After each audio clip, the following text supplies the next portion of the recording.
Untuk berbincang mengenai pengamanan pelantikan Presiden dan Wakil Presiden, kita akan langsung berbincang. Telah hadir di studio Pangdam Jaya, Majen TNI Eko Margiono. Selamat malam Pak Pangdam. Selamat malam. Assalamualaikum warahmatullahi wabarakatuh. Waalaikumsalam. Dan juga telah hadir di studio Kapolda Metro Jaya, Irjen Pol Gatot Edi Pramono. Selamat malam Pak Kapolda, apa kabar? Selamat malam. Assalamualaikum warahmatullahi wabarakatuh. Kabar baik Pak? Baik sekali. Oke, kita akan awali perbincangan dari Pak Kapolda terlebih dahulu mengenai kita lihat situasi terkini bagaimana sepekan terakhir ada sekitar 42 terduga teroris yang ditangkap di berbagai wilayah di Indonesia.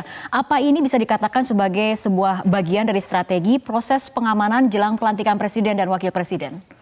Jadi begini, bahwa proses penegakan hukum terhadap terorisme itu adalah pekerjaan yang dilakukan oleh Polri, khususnya Densus 88 yang terus-menerus kita lakukan. Bukan berarti ketika ada event seperti ada kegiatan pelantikan Presiden kita melakukan kegiatan tersebut. Kita melakukan pendeteksian terhadap kelompok-kelompok ini jauh-jauh hari sebelumnya. Dan memang kita lihat ada pergerakan-pergerakan dari mereka. Oleh karena itulah Densus 88 melakukan langkah-langkah antisipasi dengan penegakan hukum. Sebenarnya kita melakukan dengan dua cara. Yang pertama itulah dengan soft approach dan hard approach. Soft approach itu kita lakukan, langkah-langkahnya adalah yang pertama melalui deradikalisasi. Ini terhadap mereka-mereka yang sudah terpapar tentunya. Kemudian kita melakukan kontraradikalisasi. Dan ini juga kita lakukan terhadap mereka yang rentan terpapar terhadap radikalisme yang dapat berkembang menjadi terorisme. Kemudian yang ketiga kita melakukan yang namanya kontra ideologi. Keempat, kita melihat mereka menyampaikan faham-faham radikalisme yang terorisme itu melalui saluran-saluran mana. Ini yang kita cut, kita potong. Dan terakhir lingkungan apa yang mempengaruhi itu. Nah semua ini kita kerjakan tentunya tidak Polri sendiri. Kita kerjakan bersama-sama dengan kementerian, lembaga terkait termasuk teman-teman TNI. Bagaimana tidak berkembang. Nah langkah terakhir kita kalau ini memang berproses dan ada pihak-pihak kelompok-kelompok ini melakukan, kita akan melakukan penegakan hukum. Inilah hard approach yang kita lakukan. Oke, itu penegakan hukum yang dilakukan oleh Polri dan pengamanan nanti akan melibatkan gabungan TNI dan juga Polri. Kita ke Pak Pangdam, ini analisis TNI mengenai situasi keamanan nasional, terutama ini memang jelang pelantikan Presiden dan Wakil Presiden 20 Oktober mendatang, ini seperti apa? Apa yang disampaikan oleh tadi Pak Kapolda Metro, memang betul bahwa pihak kepolisian sudah menangkap beberapa teroris yang terduga teroris. Nah ini juga berkaitan dengan menyangkut terhadap keamanan nasional. Tetapi secara umum situasi secara nasional keamanan relatif kondusif. Oleh karena itu dengan penangkapan ini tidak perlu dibesar-besarkan. Memang betul bahwa beberapa saat yang lalu terjadi peristiwa katakanlah Menko Polhukam di Pandeglang, tetapi itu kan tapi secara umum relatif stabil. Termasuk situasi khususnya di Jakarta sendiri, memang kaitan dengan kegiatan teroris kita juga tidak melihat sesuatu yang menonjol. Namun yang lebih kita ingin sampaikan adalah berkaitan dengan unjuk rasa. Sebetulnya unjuk rasa memang diatur di dalam Undang-Undang Nomor 9 Tahun 98, artinya diperbolehkan menyampaikan berpendapat di muka umum, tetapi artinya ada aturan-aturan main yang ditentukan. Kan tidak mungkin ada unjuk rasa sampai dengan jam 5 subuh, kan itu kan sudah tidak melanggar aturan, sehingga sudah tidak lagi dalam koridor unjuk rasa, tapi itu sudah menjurus kepada ya katakanlah semacam perusuh-perusuh lah. Silakan loh unjuk rasa, tetapi kan jangan membuat anarkis lah, supaya situasi lebih relatif stabil. Artinya kita berbicara spesifik mengenai wilayah Jakarta sendiri dari jajaran Polda Metro Jaya. Ini persiapannya seperti apa? Karena ini sudah 2 hari menjelang pelantikan itu sendiri. Jadi saya ingin menyampaikan bahwa kegiatan pengamanan dalam rangka pelantikan Presiden dan Wakil Presiden itu leading sektornya adalah TNI. Polri akan membackup seluruh kekuatannya untuk teman-teman dari TNI dalam hal ini Pangdam untuk seluruh rangkaian kegiatan menjelang pada saat dan pasca pelantikan Presiden. Kita all out untuk melaksanakan ini. Jumlah pasukan itu ada 30.000, di antara 20.000 itu adalah dari Polri, 10.000 dari teman-teman TNI. Kita sudah membagi ya, tentunya nanti Pak Pangdam bisa menyampaikan dalam pola-pola ring kegiatan-kegiatan sini. Ini mendasari kepada potensi-potensi kerawanan yang kita hadapi. Nah, dengan potensi kerawanan kita hadapi ini, kita tahu cara bertindak apa yang kita lakukan, kemudian berapa pelibatan kekuatan kita. Ini sudah kita kerjakan dan kita sudah rapat beberapa kali dengan Pak Pangdam untuk mengantisipasi ini. Insya Allah kegiatan pelantikan ini bisa berjalan dengan aman, lancar dan damai. Nah, ini mengenai leading sektor akan dipegang oleh TNI, Pak Pangdam. Ini Betul. bagaimana pembagiannya, terutama mungkin parameter-parameter keamanan, ada berapa ring kemudian diterapkan? Saya akan menjelaskan dulu, mungkin juga yang biasa ditulis di media, ada Pom Wastika. Sebetulnya Waskita ini adalah sebuah nama. Seperti di kepolisian setiap ada operasi lilin, ada operasi ketupat. Sebetulnya kaitan dengan Pom Waskita ini adalah operasi pengamanan VVIP khusus berkaitan dengan ada 3, yaitu Presiden dan Wakil Presiden beserta keluarganya, mantan Presiden dan mantan Wakil Presiden beserta keluarga, serta tamu negara setingkat kepala negara atau kepala pemerintahan. Itulah yang menjadi tugas dan tanggung jawab TNI, karena di dalam Undang-Undang Nomor 34 tugas pokoknya diantaranya itu, yang kemudian dijabarkan lebih lanjut pada PP 59 tahun 2013. Artinya kaitan dengan sekarang kita besok menghadapi event pengambilan sumpah dan pelantikan Presiden dan Wakil Presiden terpilih. TNI memang yang menjadi leading sektor. Oleh itu kami yang mengatur semua berkaitan dengan pengamanan. Kami pada tanggal 17 kemarin sudah melaksanakan apel gelar pasukan, di mana juga melibatkan pihak kepolisian. Dari sejak itulah kita sudah mulai melaksanakan operasi. Jadi operasi bukan hanya pada tanggal 20 nanti, tetapi sudah mulai dari tanggal 17 kita sudah melaksanakan operasi sampai dengan nanti kurang lebih pada tanggal 21 atau tanggal 22 setelah pasca pelantikan. Karena perlu diketahui bahwa mulai besok beberapa tamu kepala negara yang sudah akan hadir dan mereka akan kembali, direncanakan ada yang tanggal 21 baru kembali. Nah, ini juga kembali tugas kami untuk mengamankan. Baik. Pak Pangdam dan juga Pak Kapolda, kita akan berbicara mengenai berapa lapis pengamanan ring 1, ring 2, ring 3 dan lokasi mana saja yang pengamanannya akan dipertebal, Pak Kapolda dan juga Pangdam. Tapi kita ikuti jeda berikut terlebih dahulu. Pemirsa, kita kembali lanjutkan perbincangan Pak Pangdam mengenai ring pengamanan untuk pelantikan nanti di hari H ini akan seperti apa pembagiannya? Kami sudah ada SOP-nya berkaitan dengan pengamanan terhadap VVIP. Di mana ring 1 itu adalah dilakukan oleh Pas Pampres, kemudian di ring 2 itu oleh unsur TNI, kemudian di ring 3 itu adalah unsur TNI dan dibantu di backup oleh pihak kepolisian.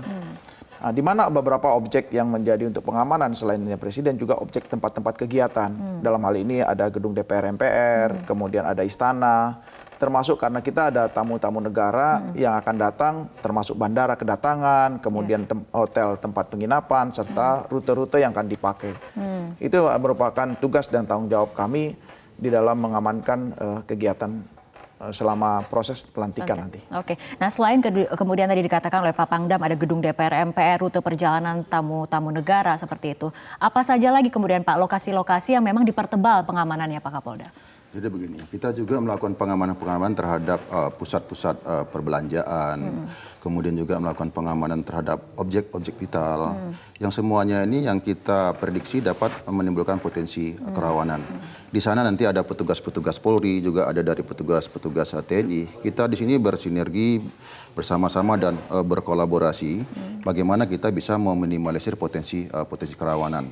Jadi Pak Pangdam tadi di rute, di situ ada TNI, di situ juga ada Polri. Nah, di bandara juga ada TNI, ada Polri. Kita terus bersama-sama. Jadi kita menutup setiap peluang-peluang dan potensi-potensi kerawanan yang dapat menimbulkan terjadinya gangguan keamanan. Baik. Polisi kemudian mengambil diskresi untuk tidak menerbitkan STTP ataupun surat tanda terima pemberitahuan. Namun jika misalnya kita skenario kan ada aksi unjuk rasa yang tetap digelar, apa kemudian tindakan yang dilakukan oleh polisi? Jadi begini, saya ingin menyampaikan bahwa kemerdekaan menyampaikan pendapat di muka umum itu kan diatur dalam Undang-Undang Nomor 9 Tahun 98. Nah, itu bukan berarti absolut mereka melakukan kegiatan itu bebas sebebas-bebasnya. Tetapi ada koridornya, ada batasan-batasnya, ada limitasinya. Yang pertama dia harus menghormati hak-hak azazi dan kebebasan daripada orang lain. Yang kedua dia harus menghormati norma-norma yang berlaku umum. Yang ketiga, harus sesuai dengan ketentuan peraturan dan perundangan yang berlaku. Yang kedua, turut menjaga keamanan dan ketertiban. Dan yang terakhir, harus menjaga persatuan dan kesatuan bangsa. Itu pasal 6. Tetapi kalau dia tidak mengikuti itu, pasal 15, ini kita bisa membubarkan mereka. Bahkan kalau nanti ada mereka melakukan, setelah kita proses, melakukan tindakan-tindakan, ada tahapan-tahapannya, itu itu juga ada proses hukumnya terhadap mereka. Itu pasal 211 KUHP sampai dengan pasal 218 KUHP. Nah, terkait diskresi kepolisian, di dalam Perkap nomor 7, ya, di situ dijelaskan bahwa ketika masyarakat atau kelompok masyarakat akan menyampaikan aspirasinya, mereka harus menyampaikan surat pemberitahuan akan melaksanakan kegiatan tersebut. Nah, tentunya dalam hal ini Polri kan mempunyai unit-unit intelijen yang mengetahui kegiatan-kegiatan tersebut. Nah, apabila kegiatan-kegiatan itu berpotensi dapat menimbulkan anarkis apalagi dan jumlah massa yang besar, karena massa itu kalau sudah banyak sekali psikologi massanya berbeda, tidak bisa dikendalikan. Nah, tentunya polisi harus mengambil satu diskresi kalau memang ini berpotensi.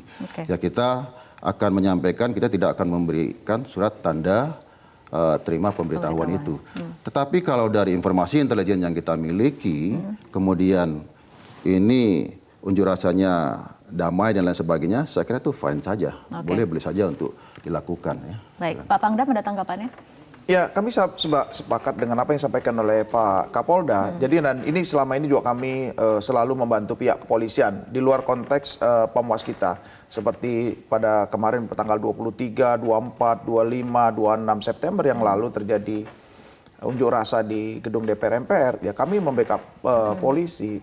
Kan kalau unjuk rasa sebetulnya yang wajar-wajar kalau sampai jam 5, jam 6 sudah selesai membuarkan diri dan berlangsung damai. Kami juga mengawal dengan baik. Namun kalau sudah lewat kemudian mulai melempar bom molotov, melempar batu kepada aparat, kan tentunya ini sudah menjadi anarkis dan kemudian sudah kan bukan lagi pengunjuk rasa, tapi sudah perusuh memang. Apalagi sampai dilarutkan sampai dengan larut malam sampai dini hari.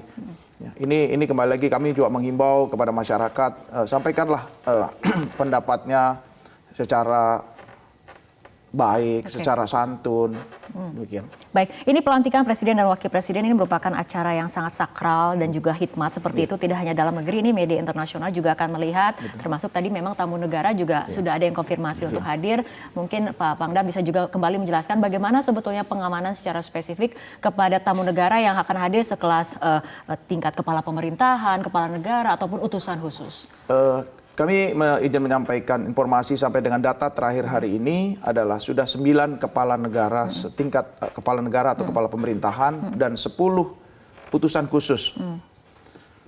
Yang menjaga perlakuan untuk Pamwas kita dalam hal ini PAM VIP adalah kepada 9 kepala negara ini, setingkat kepala negara ini, dan kita akan tetap memperlakukan sama dengan Presiden dan Wakil Presiden.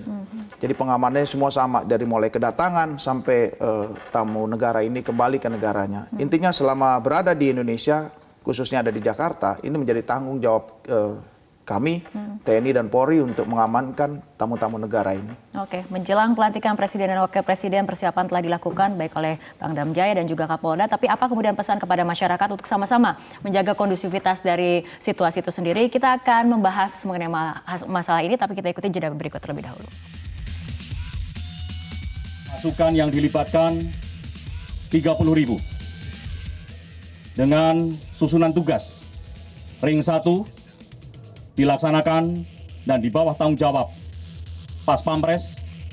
Ring 2 di bawah tanggung jawab TNI, dan ring 3 adalah di bawah tanggung jawab gabungan antara TNI, Polri, dan unsur lainnya.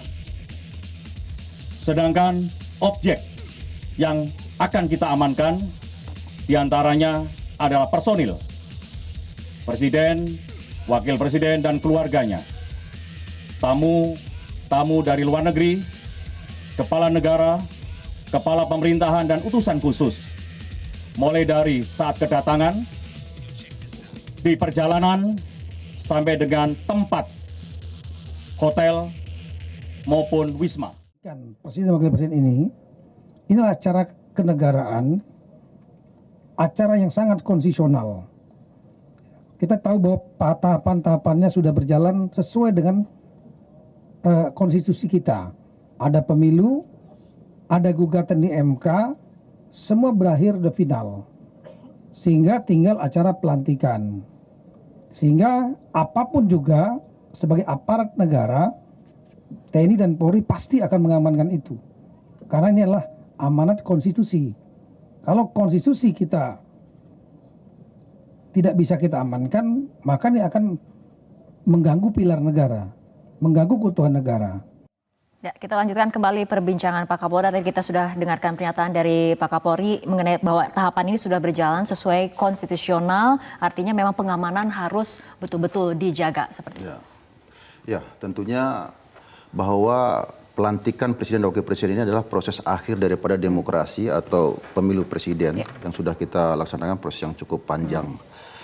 Kami bersama-sama dari TNI dari awal sudah mempersiapkan dari tahapan-tahapan pemilu sampai dengan proses akhir ini.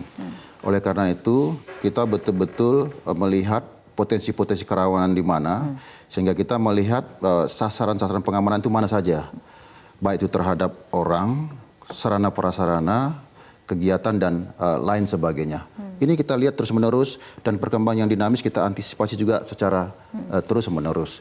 Sehingga segala bentuk potensi gangguan keamanan nantinya sampai dengan menjelang pada saat dan pasca pelantikan ini kita akan minimalisir. Itu kita kerjakan bersama-sama nanti dengan teman-teman dari TNI. Tadi kita mendengar apa disampaikan oleh Bapak Panglima bahwa itu sudah dibagi menjadi 3 ring. Dan kita sudah bagi di mana situ ada TNI kita akan ada Polri di sana. Jadi betul-betul sudah solid. TNI Polri sulit dan siap untuk mengamankan kegiatan pelantikan daripada Presiden dan Wakil Presiden Republik Indonesia. Oke, Pak Pangdam juga artinya sudah kemudian memapping atau memetakan mengenai potensi gangguan keamanan dan sudah mengambil langkah antisipasinya seperti itu, Pak. Betul. Jadi setiap potensi ancaman hasil prediksi intelligence itu kita sudah antisipasi dan kita sudah siapkan langkah-langkahnya. Ya, kita berharap sekali lagi kegiatan selama proses pengambilan sumpah dan pelantikan presiden dan wakil presiden terpilih dapat berjalan dengan lancar, aman, dan damai. Kita juga berharap kepada masyarakat, seluruh komponen bangsa ini, mari kita menghadapi proses pelantikan ini adalah kembali seperti sampaikan tadi, ini adalah akhir atau ujung dari suatu proses pemilu yang sangat panjang dan mungkin melelahkan juga. Oleh karena itu kita sudah selesai, mari kita menyambut pelantikan ini, kita akan menyambut presiden dan wakil presiden yang akan dilantik baru, mungkin kita juga akan bersuka cita menyambut dengan kabinet yang baru. Mari kita buat bahwa suatu tradisi bangsa kita ini adalah bangsa yang dalam tanda kutip yang sopan, bangsa yang beradab, sehingga proses politik itu adalah hal yang wajar dan tidak perlu ditakutkan menjadi sesuatu yang katakanlah menjadi hal yang heboh ataupun yang menakutkan. Oke, tapi TNI dan Polri artinya ini sangat solid untuk kemudian menjaga keamanan di segala macam sektor agar menutup celah potensi gangguan keamanan itu. Oh iya, kita dengan saya dengan Kapolda khusus apalagi wilayah Jakarta, kita sudah menghadapi ini dari mulai tahapan kampanye. Kita sudah dinamika di Jakarta sedemikian dinamis. Ya. Kita menghadapi berbagai macam unjuk rasa pun kita selalu solid. Jangan ragukan soliditas TNI dan Polri. Ya. Kita akan selalu bahu-membahu untuk menjaga setiap bentuk ancaman apapun. Kita selalu backup. Jadi polisi kurang, kita akan bantu. Kita kurang, polisi juga akan membantu kita. Oke, artinya ada jaminan situasi keamanan yang kondusif seperti itu ya Pak Kapolda? Oh, saya kira seperti itu. Jadi saya ingin sampaikan kepada masyarakat Indonesia, kami dengan TNI Polri itu tidak ada batas. Ketika saya minta bantuan pasukan, bukan pada kegiatan pelantikan ini sebelum-sebelumnya. Saya cukup by phone, Panglima ada kurang pasukan, Panglima langsung kirim. Ini yang kita lakukan. Jadi betul yang Panglima katakan tadi, jangan ragukan soliditas TNI Polri. Sinergitas, koordinasi, kolaborasi kita untuk melakukan kegiatan pengamanan itu udah harga mati buat kita. Baik. Harus aman kegiatannya. Oke, ya. Pak, tapi kita lihat ini hari Jumat, hari Minggu akan ada pelantikan presiden dan wakil presiden. Artinya waktu semakin dekat, tantangan-tantangan ataupun potensi seperti radikalisme, terorisme ini kemudian sudah diatasi ataupun langkah apa lagi kemudian yang akan diambil oleh kepolisian? Tentunya kita tetap melakukan langkah-langkah deteksi dini. Itu adalah langkah kita untuk mengetahui tentang perkembangan situasi. Bukan hanya terorisme, tapi gangguan-gangguan keamanan yang lainnya. Semua unit-unit intelijen, baik itu Polri, TNI, Detasemen Khusus 88, mungkin juga dari BIN, dan lainnya bergerak untuk itu, ya, untuk meminimalisir itu. Setiap ada potensi ancaman, kita siapkan langkah-langkah antisipasinya. mulai dari cara-cara yang soft sampai dengan cara-cara yang hard, agar pelantikan itu bisa berjalan dengan aman, lancar, dan damai. Itu sudah kita lakukan. Bahkan saya dengan Pangdam, untuk kita mengetahui dinamika perkembangan situasi ini, kita sangat sering melakukan rapat-rapat koordinasi. Rapat-rapat koordinasi itu bisa kita lakukan secara formal itu di Kodam, bahkan kita juga melaksanakan juga di pos-pos kecil bersama-sama dengan teman-teman di samping Pangdam dengan intelijen untuk melihat bagaimana dinamika perkembangan situasi dan langkah-langkah apa yang harus kita lakukan supaya kegiatan daripada pelantikan ini sebelum pada saat menjelang ini bisa betul-betul berjalan dengan kondusif. Oke, Polri dan TNI sudah melakukan tugasnya untuk menjaga keamanan dan memastikan situasi keamanan. Tapi mungkin dari Pak Kapolda juga ada kemudian imbauan bagi masyarakat untuk sama-sama berperan menjaga situasi tetap kondusif, terutama menjelang pelantikan Presiden dan Wakil Presiden terpilih. Tentunya bahwa pelantikan Presiden dan Wakil Presiden Republik Indonesia ini akan dihadiri oleh perwakilan-perwakilan negara asing maupun kepala negara setingkat. Ya. Nah, dan juga diliput oleh media-media asing. Seluruh mata akan tertuju ke Indonesia. Mari kita tunjukkan kepada masyarakat dunia bahwa bangsa kita ini betul memilih jalan demokrasi di dalam kehidupan bernegara dan berbangsa.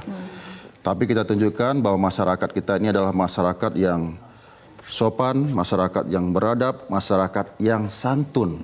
Sehingga nanti kepala negara yang datang ke sini betul-betul melihat bahwa demokrasi yang berjalan di Indonesia itu betul-betul berjalan sesuai dengan yang diharapkan. Nah, saya menghimbau tentunya kepada masyarakat, mari kita sukseskan supaya pelantikan Presiden dan Wakil Presiden ini berjalan dengan aman, lancar, dan kondusif. Mari kita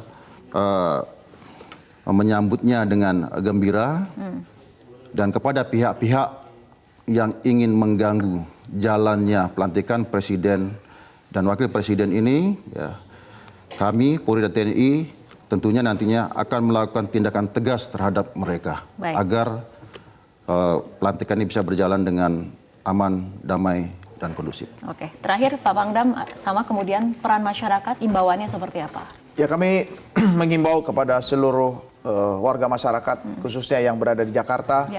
Mari kita sambut pelantikan Presiden dan Wakil Presiden terpilih yang insya Allah pada tanggal 20 Oktober yang akan datang dengan sukacita. Kita berharap kegiatan itu dapat berlanjut dengan lancar, aman, dan damai. Kita sambut pemerintahan yang baru. Kita berharap bangsa kita akan makin maju dan kita akan menunjukkan kepada dunia, karena sekali lagi seperti tadi sudah beberapa kepala negara, 9 kepala negara akan hadir, akan diliput oleh media baik seluruh Indonesia maupun dari luar negeri, akan menunjukkan bahwa proses demokrasi di Indonesia telah berlangsung dan demokrasi sudah mencapai tingkat kedewasaannya. Baik, kita harapkan semuanya dapat berjalan lancar, pelantikan Presiden dan Wakil Presiden terpilih dalam situasi yang kondusif dan juga penuh dengan sukacita. Seperti itu ya. Pak Pangdam Jaya dan juga Pak Kapolda Metro Jaya, terima kasih telah berbincang malam hari ini dalam Prime Talk.